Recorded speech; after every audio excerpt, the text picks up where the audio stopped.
And Cecile Shea is a senior fellow on security and diplomacy at the Chicago Council on Global Affairs. She also served as a U.S. diplomat for more than 2 decades. Thank you very much for being with us. When you think of Gorbachev, you think of it through the American perspective. President Reagan saying, Mr. Gorbachev, tear down that wall, a pivotal moment in history. How do you reflect on his life when you heard about the news?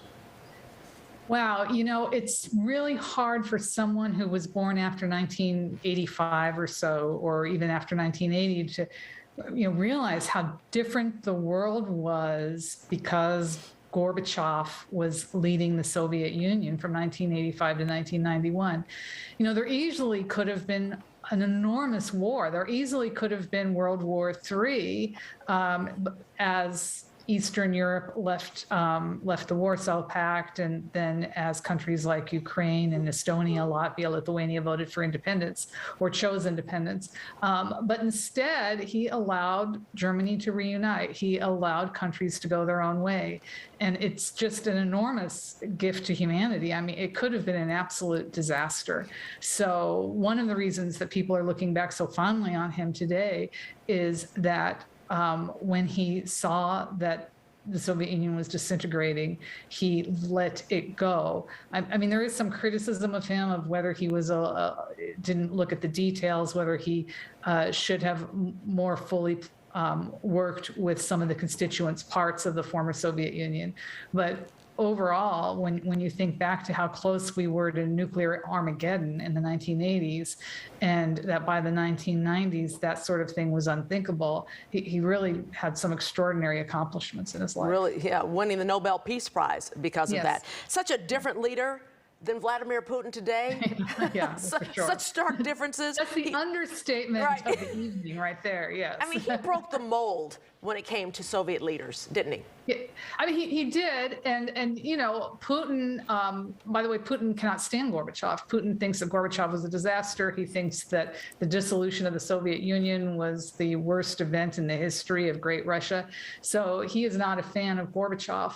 But I mean, think of how rare a man like Gorbachev is. Sorry, my dog is here going a little crazy. That's okay. Think of how rare a man like Gorbachev is, that he sees a situation, he sees a problem, he tries to fix it. In the process of trying to move the Soviet Union's economy and society forward a little bit, he decided that he could not hold this multi-ethnic state together and move forward in the modern world. And so he allowed it very peacefully to dissolve. And, I was thinking today, I took the Foreign Service exam in 1988, and I planned on serving in the Soviet Union and the Warsaw Pact.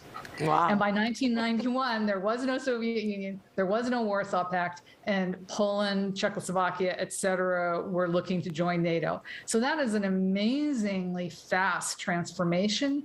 And the fact that nary a shot was fired is quite miraculous. I know Gorbachev had been quoted as saying that he felt that Putin was destroying his whole legacy. And you indicated this, he had been out of power for so long. How do modern day Russians view the legacy of Gorbachev right now?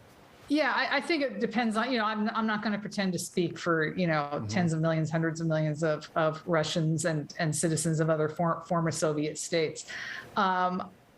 I think some of them look back fondly on the Soviet period when they were a great superpower, the equal of the U.S., and that's a lot of what Putin has been trying to do, right, is to get the world to respect Russia the same way that he felt the world respected the Soviet Union.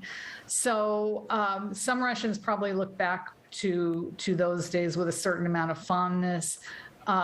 Certainly daily life was more predictable and more orderly than it is now. And any democracy brings a certain amount of disorder.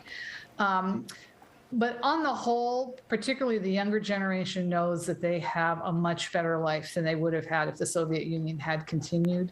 And I think that most older people also, when they think about it, they realize that particularly had things gone a little differently in the 90s, Russia could have been a much freer and more advancing country. And that's kind of the tragedy, is that things came off the rails a little bit in the 90s and early 2000s. And it remains to be seen if Russia can begin moving again toward becoming a more fulsome modern state. Cecile Shea, thank you so much for speaking with us today. Thank you. Thanks very much.